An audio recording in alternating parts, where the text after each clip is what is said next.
2011 সালের আগে আমাদেরকে বলা ছিল মুসলমানকে রক্ষা করব, মুসলমান তুমি ভোট দাও। আর ভোট দিয়ে বিগত দিনে অনেক ঘটনা ঘটে গিয়েছে। গতকালকে কলকাতার বেহালাতে একটি মুসলিম মহিলা বোরকা পরে গিয়েছিল।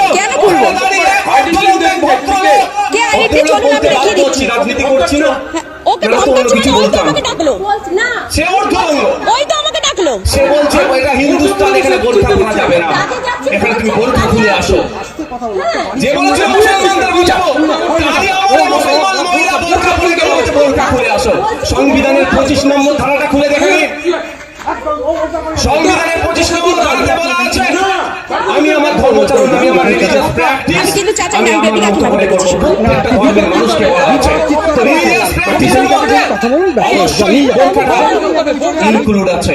সে ধরেছে সংবিধানের গণ্ডির মধ্যে আছে, কিন্তু তাকে বলা হচ্ছে যে তুমি বোরকা খুলে আসো। এটা হিন্দুস্তান। 24 ঘন্টা পার হতে চলে যাচ্ছে, এখনো তাকে তো গ্রেফতার করেনি।